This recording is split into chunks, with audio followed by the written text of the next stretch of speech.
Hey, Tommy from the Run Testers with another running shoe versus. In this video, we are going to be taking a look at the Asics Gel-Kayano 30 and the Asics Gel-Nimbus 25. Now, we were sent our test versions of the Asics Gel-Kayano 30 from the guys over at Sport Shoes. We're not paid to say anything about these shoes. We can say whatever we want, but big thanks to Sport Shoes for getting us over these shoes so that we can actually do a load of reviews on them. Right, let's dive in and do the review.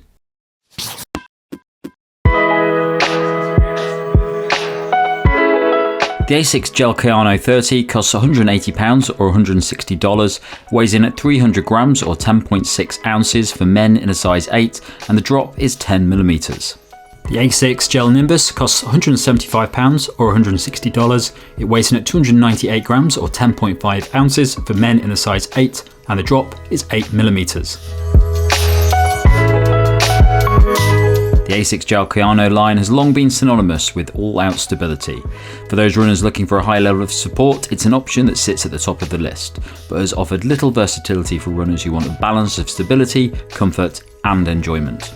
The Asics Gel-Kayano 30 sees one of the biggest revamps the shoe has seen for a long time, featuring an increased level of cushioning, a new FF Blast Plus Eco Foam, and a 4D guidance system that aims to provide a more natural level of stability. The shoe also includes PureGel technology below the heel to add comfort and minimise impact, a stretchy engineered mesh upper for a better fit and breathability, and a generous layer of outsole rubber that includes sections of AHA Plus on the heel. The Gel-Nimbus 25 sees some big changes from the previous version. As well as noticeably revamped aesthetics, the shoe now firmly sits in the max cushioned category. The new FF Blast Plus Eco Cushioning, combined with Asics PureGel technology, aims to give a softer, more comfortable experience for easy and longer runs. There's an engineered knit upper for a stretchy feel that's also designed to offer a good level of breathability, a knit collar construction for a plush, flexible fit, an Ortholite X55 sock liner for extra comfort, and a healthy covering of AHA outsole rubber for grip and durability.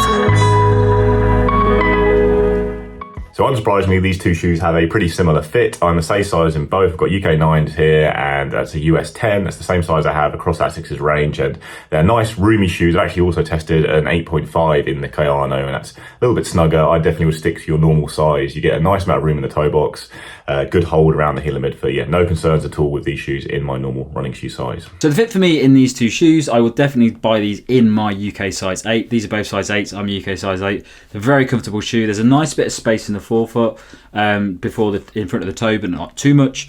They're very plush shoes. There's a lot of space in the midfoot and in the toe box, and there's a nice lockdown in the heel section of both of these shoes. They feel very similar. The Nimbus 25, Gel-Nimbus 25 is actually a little bit leaner in the upper, not a lot. It's also quite a plush shoe.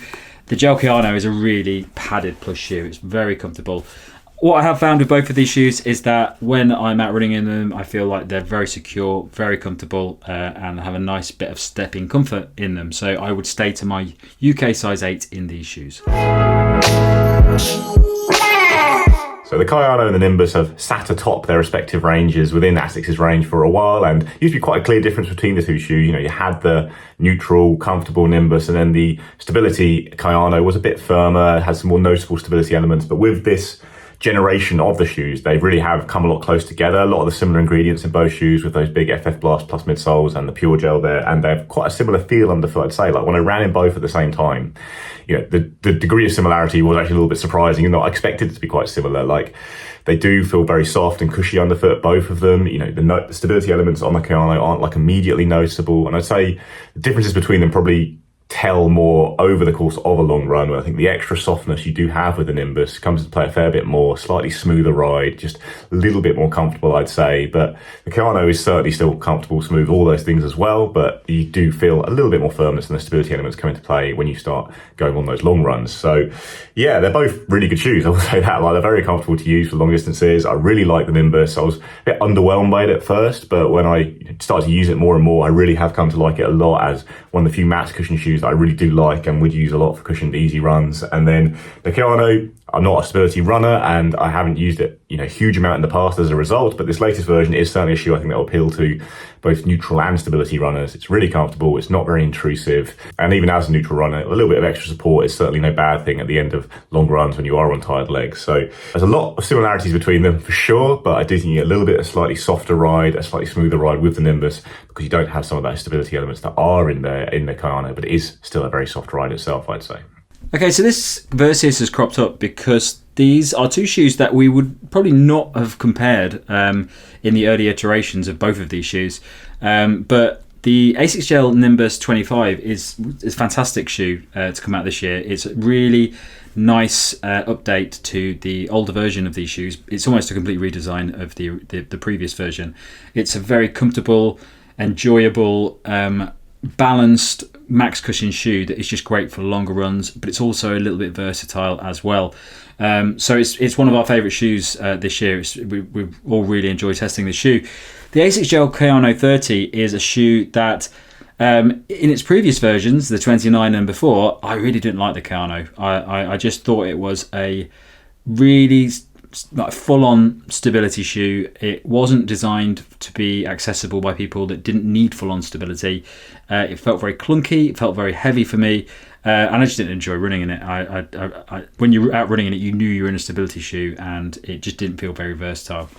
Now, the new version, the Asics Gel-Kayano 30, really has made some big improvements on the previous versions for me. I think it's considerably more comfortable, it's considerably more versatile. It just feels like it is a stability shoe. You know it's a stability shoe, there's quite a lot of stability in it, but you don't really think about it when you're running in it. It rides like a cushioned shoe, and that is a really nice bonus because it makes it accessible for people that don't necessarily want that full-on clunky stability shoe feel that you can often get with more traditional stability shoes. Now, as a result, these shoes have become quite similar. The ride is quite similar in both of these shoes. There's a similar level of cushioning. The midsole feels like you're getting a very comparable experience. And if you were a runner that wanted to get a max cushioned shoe to go running in your long runs, in your recovery runs, maybe for all of your runs, if you were the sort of runner that maybe is more focused on covering the distance as opposed to running really fast, because you definitely wouldn't want to run fast in both of these shoes. The Kayano 30 has now become a much more viable option, just because it just feels like a max cushion shoe now that's got stability in it, which is a really nice thing, and I really like enjoying it running in this as well. I'm told by running shops, and I've not done it for a long time, but I've been told that I probably do need to look at using some level of stability, but with shoes like the original Asics Gel-Kayano line, there was just too much stability. I didn't need that much stability in a shoe, but I feel like this is a lot more accessible now, and I'm really enjoying it. So when comparing both of these shoes, what I would say is that they are quite a similar ride. If you are looking for a solid, comfortable, sturdy, plush workhorse trainer that is nice for longer runs, easy runs, recovery runs, all those sorts of things, both of these shoes would be a good choice. I think it really comes down to the versatility of the shoe and just the enjoyment of running in it. I think the Gel-Kayano 30 is a great shoe for running in. It's very comfortable. I've not had any issues with it. I just think the Nimbus 25 there's more to it. It feels like it's got a nicer rolling motion. It feels a little bit softer to run in, and it's just a much more enjoyable shoe for me. But there's not a lot in it, and if you need some stability, you're not going to go wrong if you decide to go for the Asics Gel-Kayano 30 over the Gel-Nimbus 25. Gel-Nimbus 25 is actually a relatively stable shoe as well. With max cushion shoes, sometimes you do lose a bit of stability. It feels fine for me. I've not had any stability issues at all. It's a relatively high stack, but I've found it to be very comfortable and feels secure out on the run. Nimbus 25 has probably got a bit more to it. You can probably do your daily miles in it. It's veering more towards that max cushion shoe to daily shoe, but it's definitely not a fast shoe or a shoe that you would do intervals and things like that in. It's quite a big shoe, but it's very comfortable for those daily runs and slower runs. Same with the Asics Gel-Kayano 30, but it's less versatile. It's less of a daily shoe, I think, for me. It's still a stability shoe. It's still quite a chunky shoe. So I'd go for the Asics Gel-Nimbus 25 if I wanted a bit of versatility and I didn't want to worry about stability. So my verdict on these two shoes is that they are quite similar, and they really comes down to if you need stability in your shoe. I think if I was doing this versus with the older Asics Gel-Kayano 29 or before, that shoe would be purely for the stability. If you needed stability and a lot of stability, that's the shoe you go for. The Asics Gel-Nimbus 25 is a shoe that is comfortable, enjoyable as a max cushion shoe, great for long runs, great for slower daily runs, and just does a bit of everything. But I think now, if you do need a bit of stability and you want the Asics Gel-Nimbus 25, you could get the Asics Gel-Kayano 30 and be quite happy because they are quite similar. The rides are very similar. It's just there's a little bit of a trade-off when it comes to the stability elements against the non-stability elements. But it really comes down to that. If I had to pick out both of these shoes to go to buy myself, I would get the Asics Gel-Nimbus 25 just because I don't need a lot of stability, and I think it's a fantastic, enjoyable shoe to wear. Onto the verdict, and it's probably not the most surprising verdict in the world. I would get the Nimbus as a neutral runner. I think it just is a little bit more comfortable, soft and smooth, and when I'm looking for a big max cushion shoe like this, those are the characteristics I want, and it just does all those things a little bit better than the Kayano for me because I'm not really benefiting and appreciating the stability elements in the shoe that often.